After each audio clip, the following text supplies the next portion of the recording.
Assalamualaikum warahmatullahi wabarakatuh. Oke teman-teman, kali ini kita masuk pada mata kuliah sektor publik. Kali ini pada mata kuliah ini kita akan membahas tentang teknik akuntansi sektor publik.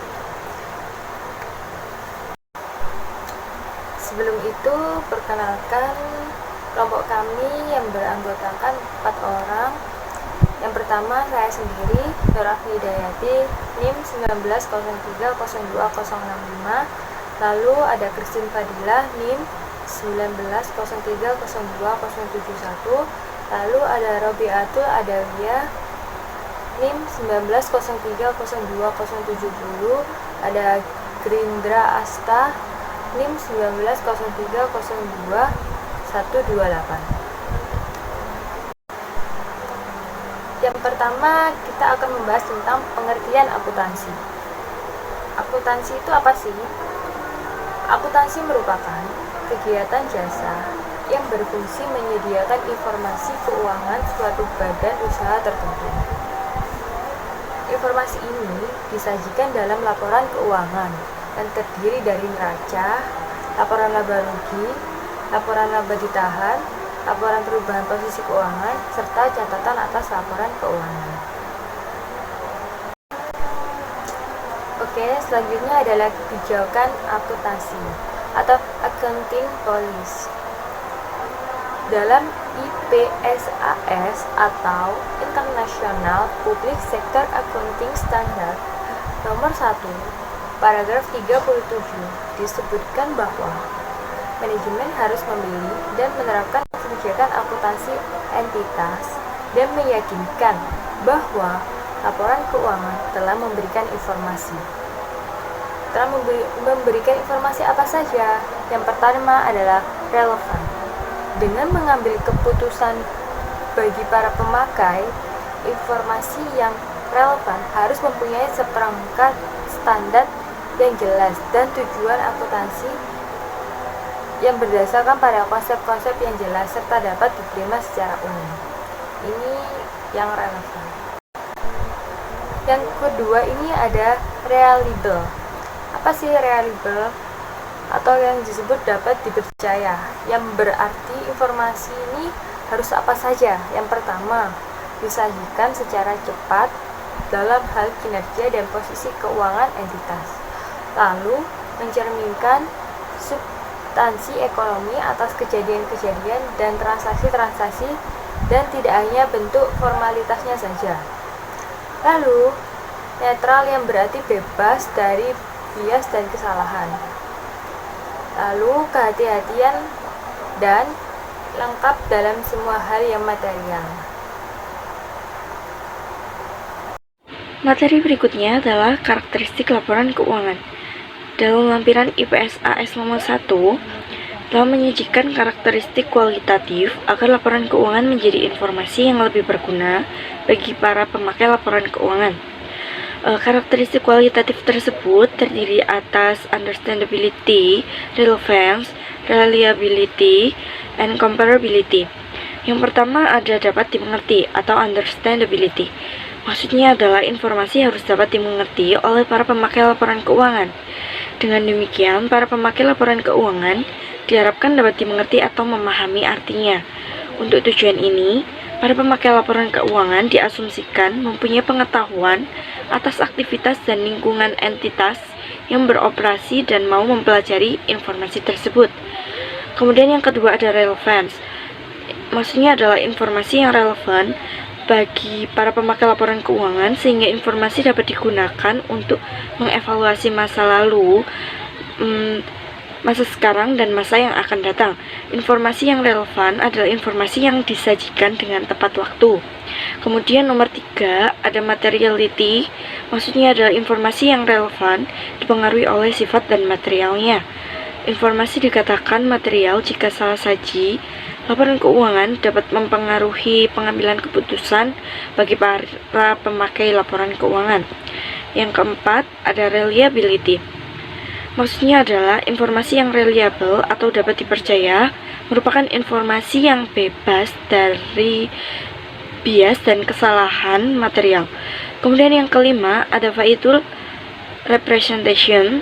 Maksudnya adalah informasi yang mengenai transaksi ataupun kejadian yang lainnya secara tepat harus disajikan dengan sesuai substansi transaksi dan kejadian lainnya, serta tidak hanya berbentuk formalitasnya saja. Kemudian yang keenam ada substance over form. Maksudnya adalah informasi akuntansi akan disajikan secara jujur atas transaksi dan kejadian yang harus disajikan. Transaksi atau kejadian tersebut disajikan sesuai dengan substansinya dan realitas ekonomi, bukan hanya mengikuti aspek formalitasnya saja. Substansi transaksi dan kejadian lainnya tidak selalu konsisten dengan aspek formalitasnya. Kemudian yang ketujuh ada neutrality. Maksudnya adalah informasi yang netral adalah informasi yang bebas dari bias.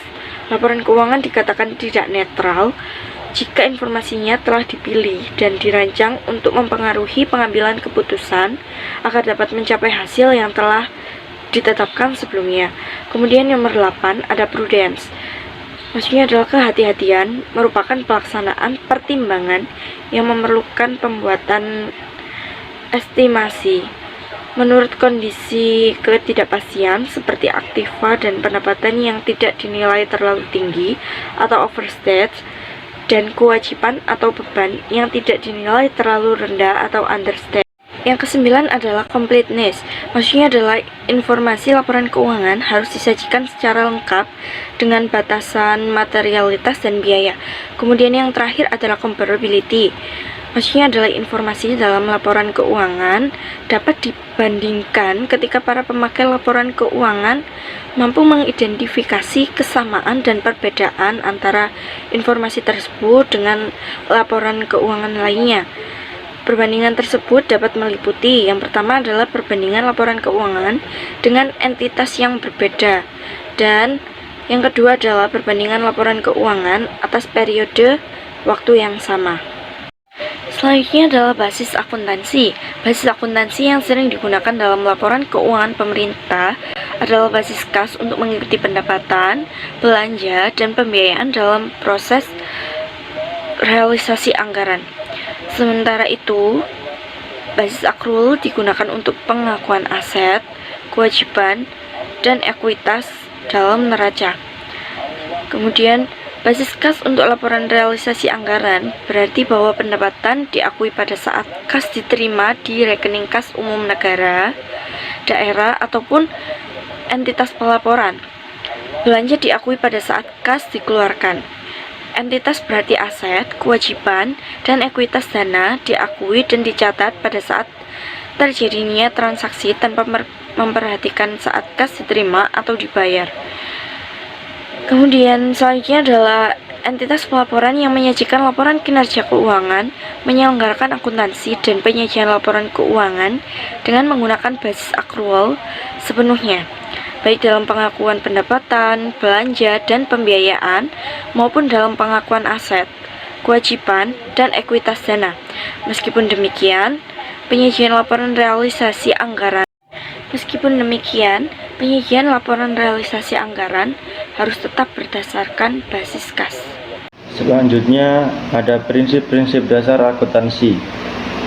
Prinsip-prinsip dasar akuntansi ada 4: prinsip biaya historis, prinsip pengakuan pendapatan, prinsip penandingan, dan prinsip pengukuran penuh.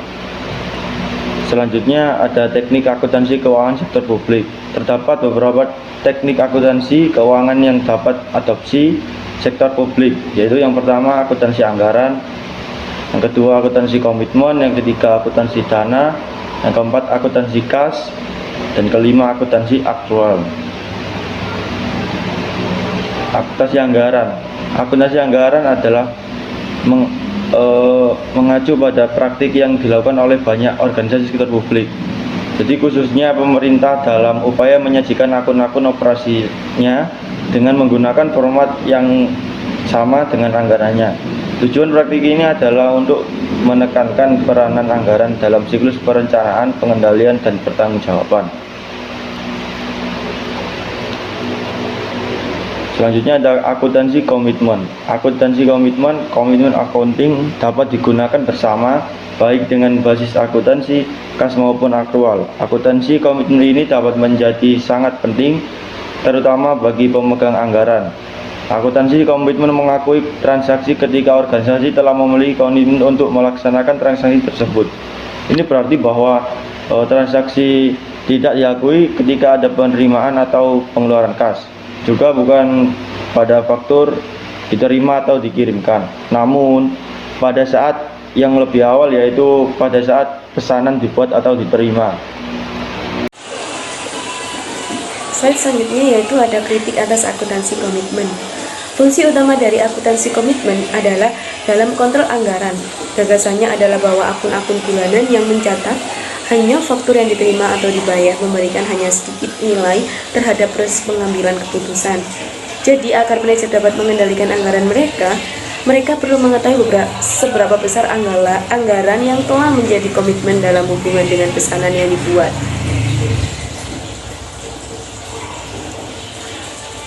Karena berkaitan dengan fungsi utamanya, maka akuntansi komitmen berfokus pada pesanan yang telah dibuat. Pesanan yang diterima yang berhubungan dengan pendapatan tidak akan dicatat sampai faktur dikirimkan. Jadi, masalah pengendalian anggaran tidak mempengaruhi pendapatan dengan cara yang sama seperti halnya pengendalian anggaran memenuhi beban.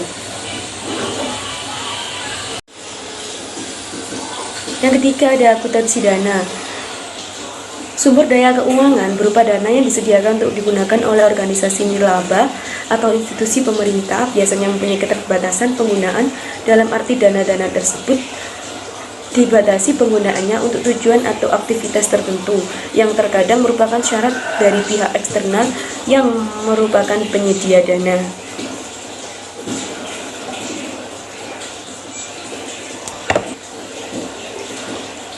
Tidak seperti perusahaan swasta yang mencari laba, organisasi sektor publik hanya mempunyai tujuan-tujuan yang spesifik. Dengan latar belakang seperti itu, perusahaan swasta dapat menggunakan sumber daya yang dimiliki untuk keperluan apapun. Yang penting bagi mereka adalah adanya laba yang berbeda dengan organisasi sektor publik, di mana sumber daya yang ada harus digunakan dengan tujuan tertentu. Yang keempat ada akuntansi kas.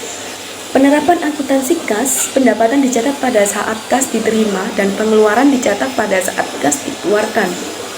Kelebihan kas basis adalah mencerminkan pengeluaran yang real, aktual, dan objektif.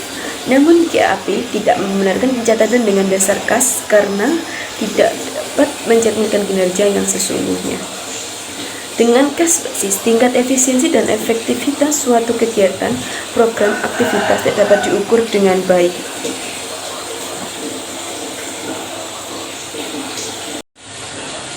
Yang terakhir ya ada akuntansi akrual. Akuntansi akrual dianggap lebih baik daripada akuntansi kas. Teknik akuntansi akrual diyakini dapat menghasilkan laporan keuangan yang lebih dapat dipercaya, akurat, komprehensif, dan relevan untuk pengambilan keputusan ekonomi, sosial, politik.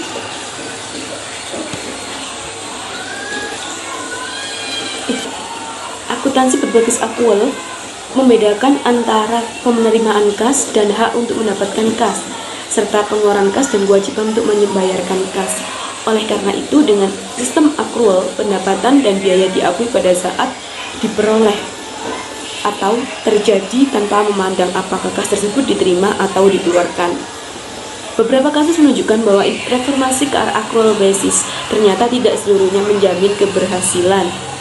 Kasus yang terjadi di Italia, pengenalan prinsip accrual basis memberikan kontribusi yang kurang signifikan terhadap transparansi, efisiensi, dan efektivitas organisasi publik di negara tersebut. Jadi itu tadi presentasi dari kelompok kami. Apabila ada kurang lebihnya, mohon maaf. Jika ada yang ditanyakan, persilahkan. Sekian dan terima kasih. Wassalamualaikum warahmatullahi wabarakatuh.